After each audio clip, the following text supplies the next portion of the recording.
Okay. So I have to admit, I'm a little bit nervous doing this. I have recently set up my own company, and this is my first time doing this kind of a webinar thing. So please be patient with me. Um, so just to double check, yep, we're fine. So today's topic is all about creating a calm Christmas. And did you get the link for this with the email by any chance? Did that? Yes, I did. Thank you. Yes. Okay, perfect. So I'm kind of going to use this as kind of the basis to talk about ways to create a calmer Christmas and ways to kind of think about doing Christmas in a slightly different way, to kind of let go of some of the expectations and some of the pressures that we put on ourselves to kind of try and create this perfect Christmas and instead kind of refocus our energy and our thoughts onto things that really bring us joy and that really bring joy to those who are closest to us, the people who are the most meaningful to us. So for me, I have two kids. They're 10 and 7, and my husband and our little dog. And we often talk about our finger family as being kind of like, our little unit. So if I say that, that's what I mean. I mean, like our kind of, I guess you could call it a nuclear family, but I never really feel like that sounds very nice. I don't know. So yes, this is my Calm Christmas Handbook. And the first section of it, so this is me, Elisabeth. I've recently started a garden coaching business called The Joyful Garden. And really my intention is to help families create gardens that bring them joy. And this Christmas thing is a bit of a tangent, but it started really because I'm doing a challenge on Instagram where I encourage everyone, but certainly myself, to spend 10 minutes in the garden every day to create a calmer, more joyful Christmas. And then this kind of workbook and everything kind of grew out of that. So that's, although it's slightly tangential, that's where that came from. And the first section of this workbook for me is the most important. And it was called It All Starts With You. Because I think we can't really create a joyful joyful Christmas for those closest to us if we've run ourselves completely ragged and we're completely, always giving and always nurturing and always looking after everybody in our circle, if we don't pause and really look after ourselves first. And then the second section is really about finding your priorities so that you can trim away the stuff that doesn't work for you. Because I know it's very easy to say, oh, you should do less so you have time for self-care.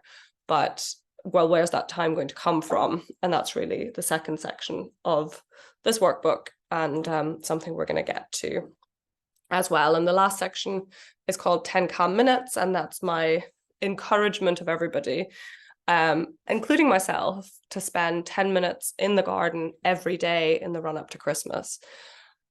Just as a way to connect with small moments of joy. One of the things that has been really lovely so I go live on Instagram at 10 minutes past 8 every morning, and we're literally just in the garden for 10 minutes. And I've had this little robin that has come and joined us most mornings, and often my daughter comes out as well, and she decided the robin should be called Bobby Robin, and because she loves Bobby on Strictly Come Dancing. So it's just kind of connecting with little moments of joy. Sorry, my dog's trying to eat some paper bags for some reason. Anyway, Archie, stop that. Come on. You want to say hi? Archie's going to say hi. This is Archie. He's a bit muddy because he's just been in the garden and he's very confused as to why I've lifted him up, aren't you? Anyway, this is Archie. This is going to be his first Christmas with us. He's just turned a year old. So this is our first Christmas with the pupper. We'll see how it goes. Anyway, yeah, so 10 calm minutes, spending time outside and in nature and just connecting with the things that really matter. Oi! Yes, he's trying to eat my shoe.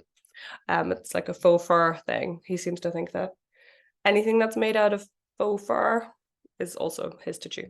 Anyway, So the intention with this is that you help you go from being stressed and overwhelmed to connecting with the the small things, the little things that really bring joy. And this is a quote from Beth Kempton. She's written this really lovely little book called Calm Christmas. And she says, it's time for a new kind of festive season, one that allows us to create magic and memories without sacrificing our own well-being, ushering us towards Archie. Ushering us towards Archie. Ushering us towards a lasting sense of serenity and contentment. And this is the first section called It All Starts With You.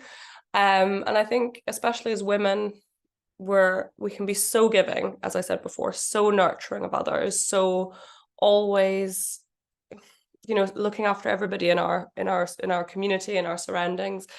And I think it's just so important that we think about ourselves first. And I know that sounds really challenging, but if you're not looking after yourself, you can't look after anybody else. You really can't. And I always think it's really interesting that when we think of the word priorities, today there's a plural of it, but when it first came around, there was no such thing. You had a priority, and that was it. You couldn't have priorities, you could only have one. Whereas today we're like, oh, my priority is this, and we list these like 20 things. And like I say, it's just kind of an interesting one because that wasn't the case before. And I sometimes, instead of thinking about priorities, I like the idea of kind of thinking about big rocks and really what are the biggest things in your life? What are the things that that need to come first? And when I first started thinking about it, I kind of thought, oh, the things that are really important are that I have a clean house, and that, the children's school uniform is ironed, and that, I always cook these elaborate meals for my children. And then I thought, well, actually, none of those things really matter. If my children go to school in crumpled uniform, the world's not going to end.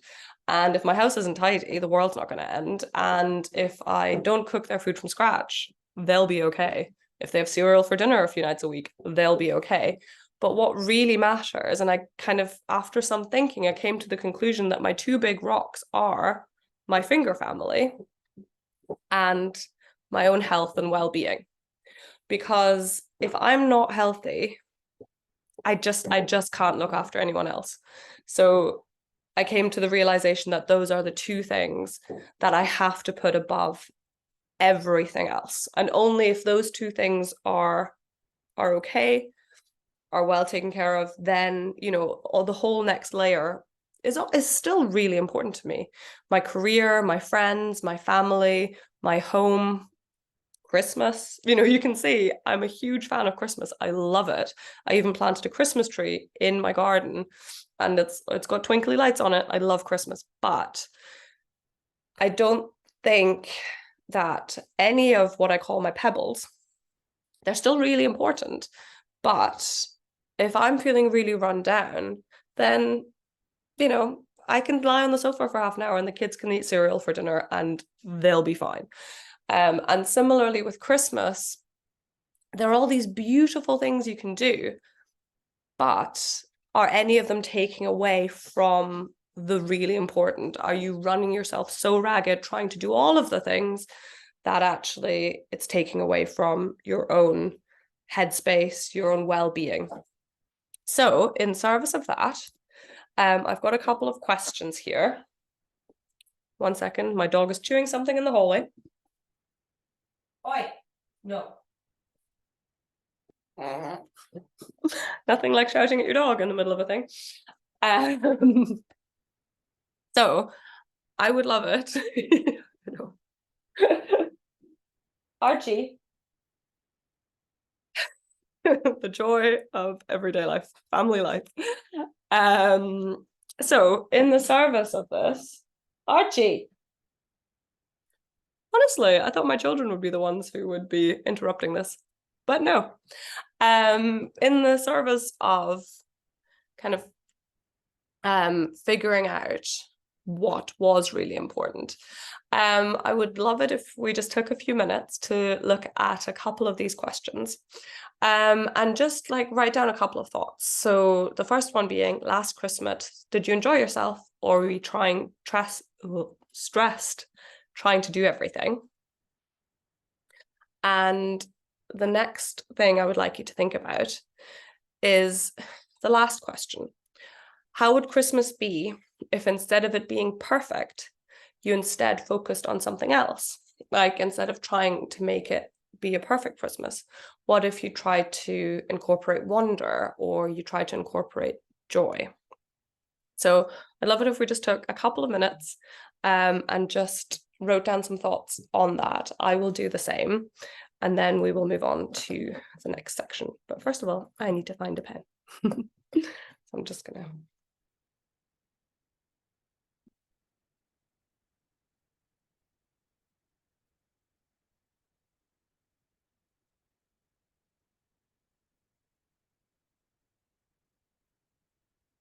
Dog's making funny noises. I think he's fighting with a stuffed animal.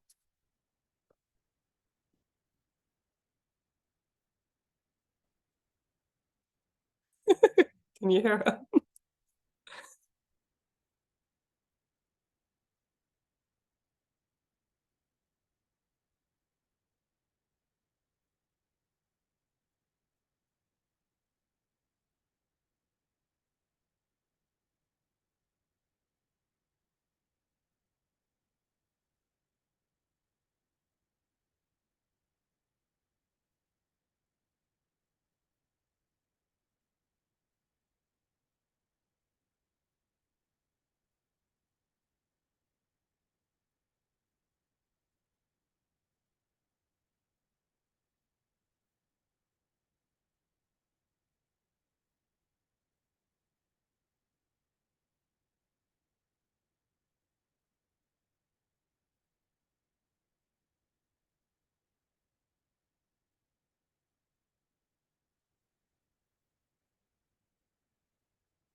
Okay.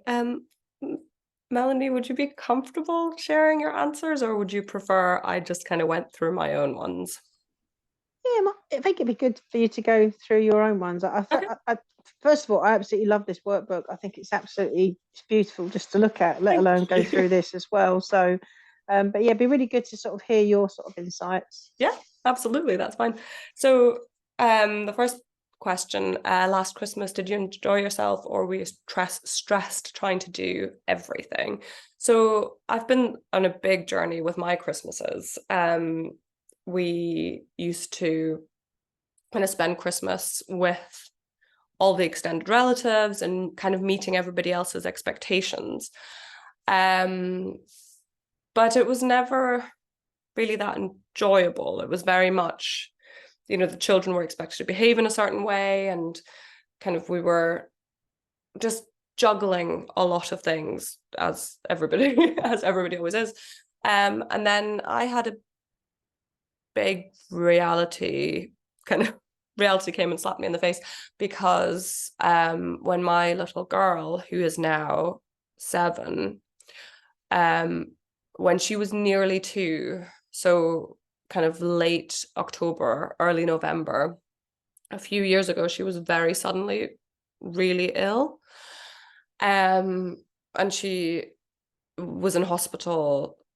She needed kind of 6 or 7 surgeries. She was in intensive care in a coma for a week, and in hospital for another 3. And it was just one of those moments in life that made me realize I was spending so much time trying to please everybody else and trying to meet everybody else's expectations, and I just hadn't been focusing on the things that really mattered, which were my children. And so that was the kind of first step to us kind of thinking, oh, like there's something not right about our priorities and about our values.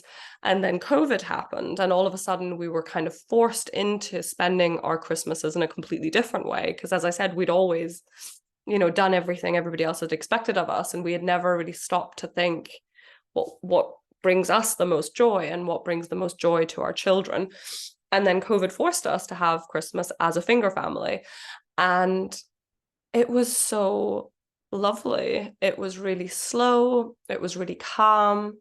It was us spending the whole day opening Christmas presents, because my children at the time, not anymore, but at the time, they opened their gifts really slowly and then spent ages playing with each individual thing.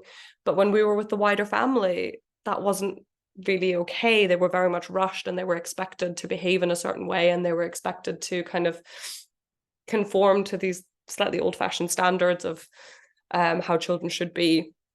And we realized it just brought us so much more joy, just simplifying things. And we still have festive days with the extended family, but it's no longer Christmas Day. Ever since COVID and ever since my daughter's illness, it just made us think, this is what actually brings us joy, is just really slow and calm. And on the idea of the perfect Christmas, I always thought, I had to cook, I had to do this, I had to do that, and I had to do the next thing. But we just kept kind of stripping off the layers and thinking, well, as much as I enjoy food, but I don't have to cook on Christmas Day. It's okay for us to just buy in a whole load of stuff, which is still, it's still nice food, but actually on the day itself, what my husband and I really wanted to be able to do is just to sit and just build the Lego with the children, or have my son tell me all about the Pokemon cards that he got, and just really just be present, because we realized that all of the pressure and all the expectations and everything that other people wanted us to do, they were getting in the way of that. They were getting in the way of us being present and there for our children. And also meant that I was stressed and I was overwhelmed, and just stripping it all away just created an environment where we were just there for our kids and there for ourselves as well, in a totally different way. Yeah, so I've created a little daily checklist for a calm Christmas. As I've already mentioned, I'm a huge fan of spending 10 minutes in the garden every day. I think it's just such a lovely way to connect with what really matters, those little tiny moments of joy, be it the little robin that comes and sits and has a look, or seeing the wind rustling through the leaves. And I think it's just a really lovely way to just get rid of the expectation and get rid of all of the things that we have to do. And this is definitely not to go into the garden and, do gardening chores. It's really just to go into the garden for 10 minutes every day with your cup of tea. I've got my Christmas mug ready. And just just be, just stop all the doing, stop all the everything, and just be there. And I think the other thing that's really important is for us to let go of this idea that Christmas needs to be a certain way. And instead of thinking it needs to be exactly like this, focus, choose a different word. I think wonder is a really lovely one. And, whether you have young children or, even if you don't, I just think like we all have this really lovely ability to be just fully in the moment and fully just enjoying life. And I don't think, again, it's not the big things. The lovely one of the loveliest things that's happened for me recently is being in the garden with my little girl and having this little robin just come and hop over. And I know I talk about him all the time, but it was really just such a lovely moment. So, and just doing something small like laying out some bird feed for him, that, has been so much lovelier than all of the big things that we used to do. Anyway, so as I said, I've been doing this daily challenge. I started on the 24th of November, going to do it until the 24th of December. And it's live on my Instagram every morning at 8:10, but I'm also posting it to YouTube so anybody can kind of catch up with it. And if you just search Calm Christmas Challenge, if you're interested, all the videos of that, they're just 10 minutes long, will pop up in Google if you just search for Calm Christmas Challenge. Anyway, so the next section is your priorities. So as I've said, I think it's well enough saying you should prioritize yourself, but I imagine your to-do list is already pretty long. So where's that time, where's that space going to come from? It has to come from somewhere. And I'm not a believer in telling people that they should stop spending time scrolling on their phones or they should never watch TV. I think all of these things are really important. We do them as a way to de-stress because our lives are so busy. And just to say, well, don't spend time on your phone, spend it on self-care instead, I just don't think that's necessarily all that realistic, because actually oftentimes scrolling on our phones or watching TV is actually a form of self-care and can be a really, really important and really valuable one, because those little moments of fun are fantastic. And I think there's space for that, absolutely. But there might be other things that you're doing that aren't actually serving you, that aren't actually bringing you joy. And if that's the case, maybe that's where more slowness and more gentleness can come into this really special season. Because like I say, I adore Christmas. I just think it's the most wonderful time of year. But if we're so busy and so stressed, it's just really hard to enjoy it. So here we have some more calm Christmas questions. I think some of them can be really helpful in coming to a place where you think, oh yes, actually, this really matters. This part of Christmas is so important to me. But actually, there's another part of Christmas that I could delegate or I could simplify. So one of the questions is, when you think back to your childhood, what makes you feel Christmassy? So for me, I grew up in Germany, where decorating gingerbread houses has always been a really big tradition, and it's starting to come over here as well, which is really lovely. So I adore that. I think decorating gingerbread houses is such a lovely thing. I love doing it. I love doing it with my kids, but I don't have to bake the gingerbread house myself. That's an easy one. And if I have the time, fine. But if I don't, there are plenty of options. IKEA do a very reasonable gingerbread house. So, that's a really easy thing to still have the joy, but it doesn't need to be this Martha Stewart thing that I'm spending all this time, creating it from scratch. Because what the kids want to do is they want to decorate the gingerbread house and they then want to eat the gingerbread house. They don't care if it's homemade or not. And actually, it was only my ego that cared whether it was. So that's something that you can create a lovely moment with your family or yourself. But there are things you can trim away. And what can you do this Christmas that's meaningful to you? What can you do this Christmas that's meaningful to your kids? What fills you with joy? again, like I love decorating gingerbread houses, and I love decorating the house. I don't know what it is, but I just think a really festive space is really lovely. And, the fourth one is, what do your kids love about Christmas? What about your significant other? What do the people who you spend Christmas with value the most? And I was really surprised. So we've recently moved, but we used to live on a first floor flat in quite a busy area. It was almost a through road. So a lot of people passed on our road every day. And in the run up to Christmas, I really decorated the windows facing onto the road. I had this whole thing. I made these those like faux garlands, and they went all across the window, and they were they were like dusted with that fake snow and twinkly lights and blah, blah, blah. And you could really see it from the street. And I had a lot of fun with it. But I always thought my son didn't care about it. But actually, one Christmas, I asked him, I was like, oh, how do you feel about our decorations? No, no, I asked him, like, what brings you joy at Christmas? What do you really love? And he told me that what makes him feel Christmassy is decorating the house and seeing it look all festive. And I was so blown away, because I would have bet a lot of money that what he would say would be presents. Give me all the presents. That's all Christmas is about. But no, at the time he was like 5 or something. And he just told me, Mom, I love our Christmas decorations.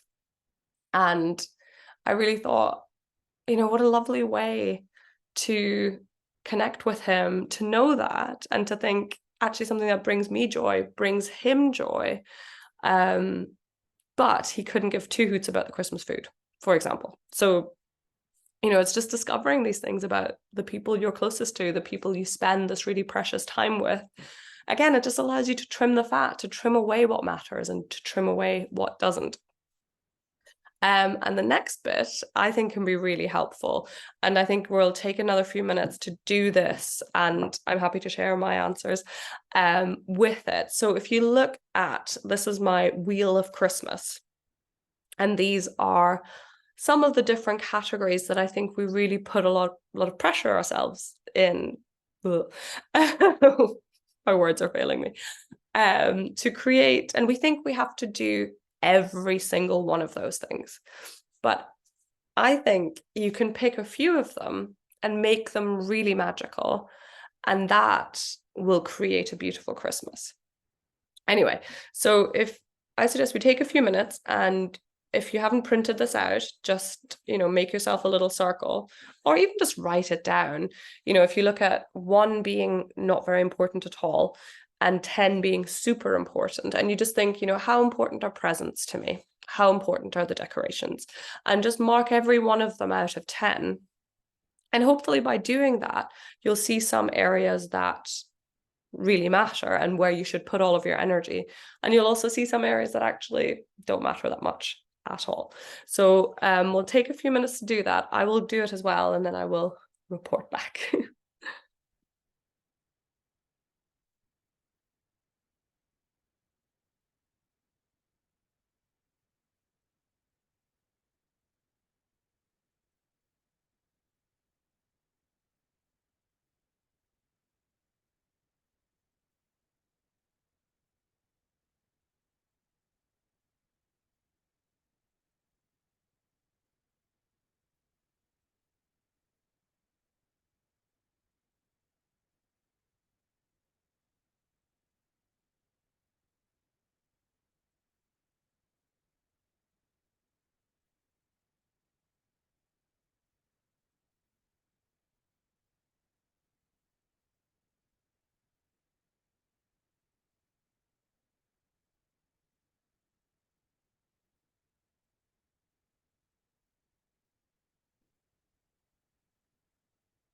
Okay, so I've gone through my wheel of Christmas. I have started with presents. So presents for me are a 2. I don't really care about presents. Obviously, my kids get presents, but I don't really care. Decorations are an 8. You might not be surprised to hear. I really care about my Christmas decorations. Food is about a 6. I like to eat nice food, but it's not like super important. The religious aspects of Christmas are about a 5 for me. We're not a religious household, but I like the kind of traditions of it. Friends are also a 5, and we work those into Christmas, but in a slightly different way. But I'll swing back around to that. Me, so this is a tricky one for me, because even though I've just said you need to prioritize yourself, I still struggle with that. So, I wrote on this thing that you should mark me as a 10 because you need to look after yourself in order to be able to provide all this joy to everybody else. But even so, I've marked myself a 7. I just can't quite put myself as a 10. Don't know what it is, but there we go. Traditions are also a 7, really important to me.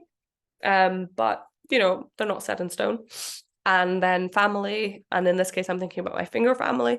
They're a 10 out of 10. Rest of the family, a bit lower down the list, but again, there are ways to kind of creatively incorporate that. So, as I've said, I've given presents a 2 out of 10. What does that mean? Well, it means that really I don't care about them. My husband and I don't give each other presents at all. We stopped quite a long time ago. He was horrific at buying presents, always has been. He's the sweetest, kindest, most supportive man, but my God, terrible, like truly awful at buying presents.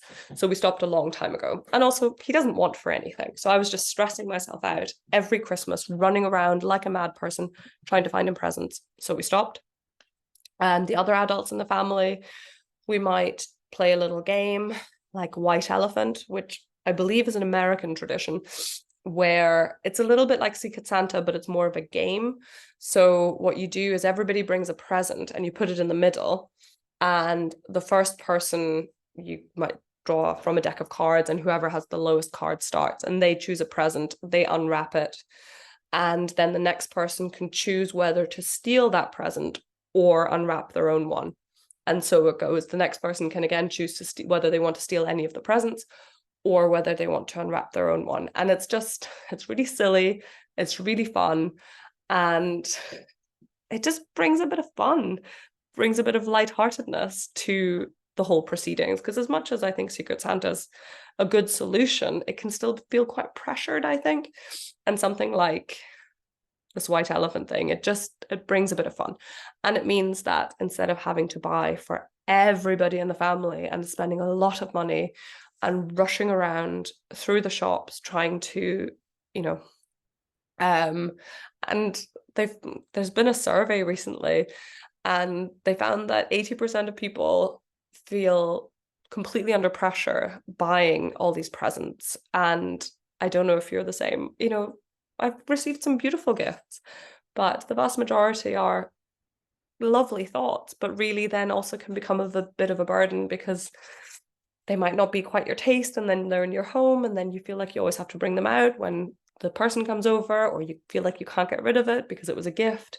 So as lovely as the intention behind presents is, I think it can very easily become a burden. Certainly is for me. So that's one thing that I have trimmed down dramatically. And obviously we've had conversations with everybody within the family to say, this is how we feel. How do you feel about this? And the vast majority of people have wholeheartedly agreed. So I don't know if presents are something that also feel like a burden to you. If they are, you could consider having a chat with your family and saying, can we do this slightly differently? Anyway, moving on, decorations are an 8. I love my decorations. I go a bit crazy. This is something that I spend a lot of time and a lot of energy, and yes, in the past, a lot of money on as well. It really matters to me. So I go for it and I have a lot of fun with it. And by saving myself time, by not rushing around the shops like a headless chicken, because I really hate shopping, it saves me time and it creates space for something that's fun and something that the kids like to join into. And as I said, something that also my son really values. So, and my daughter certainly too, but my son was the surprise. Food, again, I really adore Christmas food, but I do not want to be cooking on Christmas Day. I want the whole day to just be about being together as a finger family, just really in the moment. So, what I now do is I buy a lot of stuff pre-made. There's so many really good options out there. I used to pre-cook everything, but actually that just made the days in the run-up to Christmas feel really full on for me, because I still had to, look after the kids and blah, blah, blah, and all the usual stuff. And instead of then being present with them and enjoying a lot of like the build up to Christmas, which is my favorite time, it meant I was kind of frantically cooking all of these things. So now I buy a lot of stuff pre-made, and you can get some really good quality stuff now. And also, again, like I say, for me, it's not about the food on Christmas Day. If say sometimes my husband wants us to have a really like elaborate meal, and we might have that on Boxing Day, or even the next day if he's lucky enough to get that time off, because he often can't. So again, just thinking about it in different ways. Again, the religious aspects, I love a lot of the traditions of Christmas, so they kind of feed into the traditions part of it. Friends, again, I love spending time with my friends in the festive season, but we do it slightly differently. We've started incorporating some of the German traditions and the Scandinavian traditions of celebrating the Advent Sundays. So the 4 Sundays in the run up to Christmas are a really big thing in the Scandinavian countries and in Germany. So what you would do is you would have 4 candles, one for every Sunday in the run up to Christmas. You would light the first one on the first Advent Sunday, and then the first and the second on the second Advent Sunday, and so on. And on those days, you would gather your friends or your family together, and it's just a much more low-key thing. So often you would just have coffee or mulled wine and some biscuits in the afternoon on a Sunday, and you would just gather and just be together for a few hours, and that is it. It's very low key, it's very low pressure. Even if you're the one hosting, it's not that big of a deal. You just tend to provide the coffee. Everybody else provides all the biscuits and all the lovely things. So it's a really lovely way, again, to gather people together in a way that still feels really meaningful, but it allows you to be present. Because again, I just feel like so much of Christmas, there's so much pressure on this one day, between the presents and the food and the family and the friends and everything. And, how many of us are really able to be there on the day and really enjoy that day. Anyway, so that's one way we incorporate friends into our festive seasons. Me, again, I know I should put it at a 10, but I somehow just can't quite do it. But it's definitely moved up. In previous years, I probably honestly would have put myself at like a 3 or something. So now I'm starting to recognize the importance of that dreaded self-care. But it doesn't need to be anything dramatic. I think it's just even allowing yourself to sit on the sofa for half an hour if you feel tired. I came across this quote the other day, which was something along the lines of, I wish that it was like when I was a toddler, that if I took a big nap, people would just be proud of me. And I think that sometimes it's like where there's so much pressure to be productive all the time, and it's just not realistic. And I think just creating those little pockets of pressure-free time where if you feel tired, you can just park your bum on the sofa and just, do nothing, or do something silly, or do a small thing that brings you joy, or embrace the fact that you just want to scroll on your phone and be a bit mindless. Whatever it is that you need in the moment, I think it's really important that we give ourselves permission to take that time. And then last but not least, I put family. Family is a 10. Again, my finger family is the absolute 10. There's just nothing like having your little girl be really suddenly really unwell. I mean, she was totally fine in the morning, and by the late afternoon they were rushing her into emergency surgery. And I mean, we're so lucky. I'm in Edinburgh here. The surgeon on call was amazing. Her whole team was amazing. But there's just nothing like that to make you think, what really matters here is my children's health. And if they're healthy, That's what matters. And it's just given me such, a slap across the head to make me think these moments are so precious and to just really be present for them. So we do spend Christmas Day as a finger family and have done since COVID. And I wouldn't trade that for the world. It's just so lovely. But we incorporate our family in many different ways.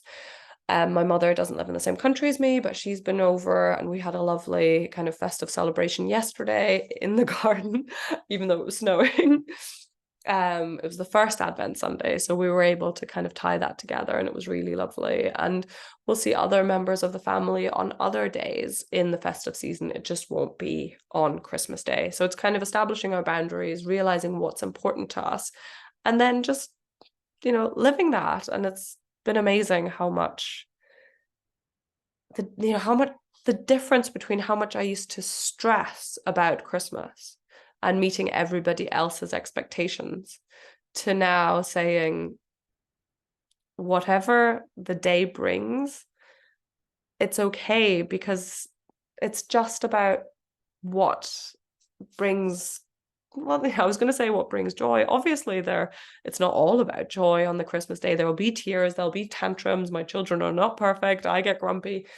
But whatever it is, it's okay, because we're just there and we're just enjoying the moment. And I think by not overloading my plate and not becoming so stressed about what I think is expected of me and what I think is expected of my children and trying to create this perfect situation, it allows me to just respond completely differently to those moments where my children are fighting, or where my son's disappointed that he didn't get the exact Pokemon he wanted, or whatever life throws at you. I think if you're not running at this really stressed level, it allows you to just take it in a completely different way and respond to it in a completely different way. So I hope you can see how just kind of examining those different aspects of Christmas, and there may be something I've forgotten about. I was wondering whether I should put magic on there, because actually that's really important to me, creating this like wonder and magic. But then maybe that comes into traditions. I'm not sure.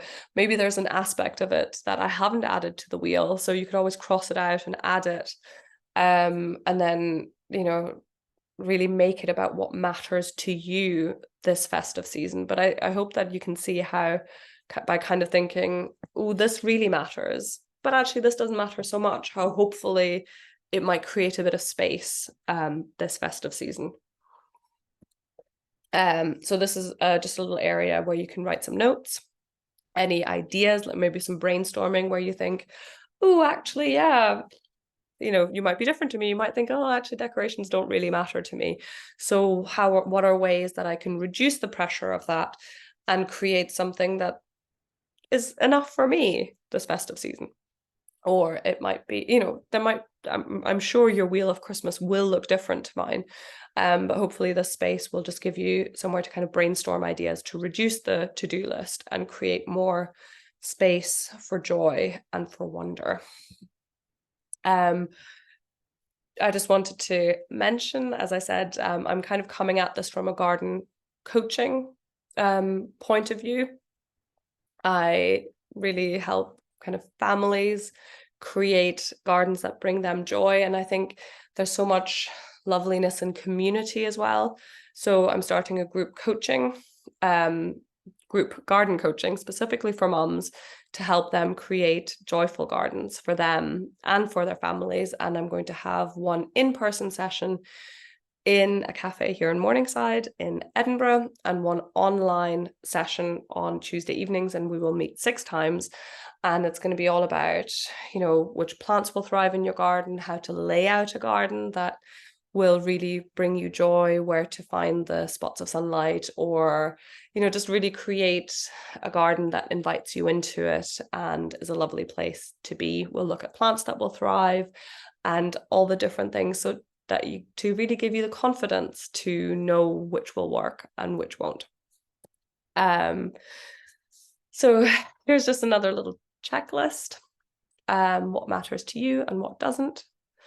And I think can be really helpful to kind of start the day by asking what really matters to me today, and to really give like whatever the answer might be, give that priority and let other things slide, because we don't need to be perfect. We don't need to do everything. It's okay. It's okay if the children are having cereal for dinner or the house is a bit of a mess. It's all fine, so long as we are taking the time to look after ourselves, because I really don't think that we can be there for anyone else unless we put ourselves first. And then the last section of this is, as I mentioned before, I think there can be real magic in just spending 10 minutes in the garden every day, reconnecting with the joy of nature, reconnecting with the magic of it, and then bringing some of that simplicity into our day. Because I think if we spend too much of our time indoors, too much of our time in the busy shops, in the kind of mad rush of it, it's so easy to get swept along with all of that madness.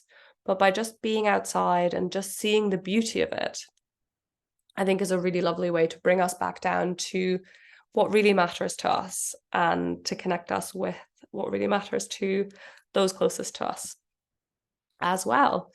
So I've also got a little checklist, what you might need to be in the garden, because I realize it's cold. I was in the garden yesterday, it was snowing. Actually, it was snowing both Saturday morning, Sunday morning, and Sunday evening when we were in the garden, but it was just lovely. Whereas now it's a bit rainier, which is less magical, but still nice. So I always have my cup of tea, a blanket, a towel. Unfortunately, in this wet country, wet island, often things are a bit moist, so the chair might need to be wiped down. An umbrella to sit under. Sometimes it can be really lovely to sit in the garden in the rain and just hearing the raindrops on your umbrella.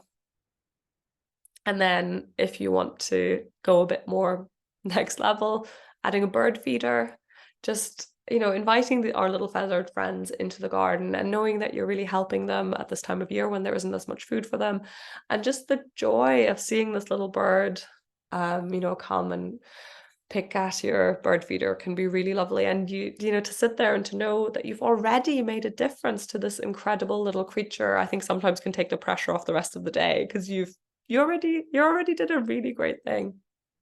I also wrote a parasol. I have one of those, like, they're meant for sunshine, but I often actually use ours for rain. And what I've done is I've cemented it into a very large plant pot. And it's just in the garden all the time. And I just put it up if it's raining, and I just sit under it with my little cup of tea. But obviously, you don't have to do that. You could just go out in your umbrella. And I think it's just 10 minutes. I'm not suggesting you spend an hour out there every day. It's just 10 minutes. And I know it can feel like a bit of a hassle to think, go out there and do all the stuff. But I promise you, it'll be so lovely. It'll be so worth it to just go out there and just be. Like I said before, this isn't about doing anything. It's not about doing the gardening chores at all. It's about giving yourself permission to just sit and just be for 10 minutes and just, watch it just melt away the stress of your day and your Christmas preparation. And I really started this because I needed to connect with what matters. And I've now gone to the garden for 10 minutes every morning since the 24th of November. So it's been a week and a half. And it's brought me so much joy. I mean, I've talked about this little robin so many times now, but just like watching him join us is just the sweetest thing. So I highly recommend, if one thing that you can create space for in your Christmas season, if there's something that you've managed to take off your to-do list and you've created just a little pocket of space, I would love it if you considered just being in the garden for 10 minutes and just see what that brings to your festive season. I think it could be really magical. Here's another little list as to why be in the garden. I'm hoping I've covered some of that, but even if it's for nothing else other than it's just really good for your immune system.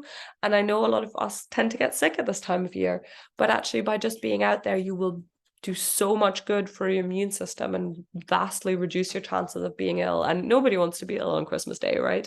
So if you won't do it for any other reason, consider just going out there for 10 minutes for that reason.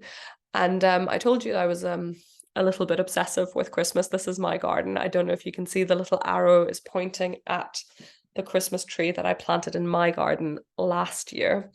It doesn't have any festive lights on it in this picture just yet. Thank you. But it's still a lovely space just to sit and just enjoy the festiveness of it all. Anyway, I hope that this has been helpful to you. If you've got any questions, I'm very happy to answer them. Oh, Archie wants to pop up and say hello again. Hey, Archie, have you been in the garden? I don't normally lift him up onto my knee, but here we go. Archie's here. Hello. No.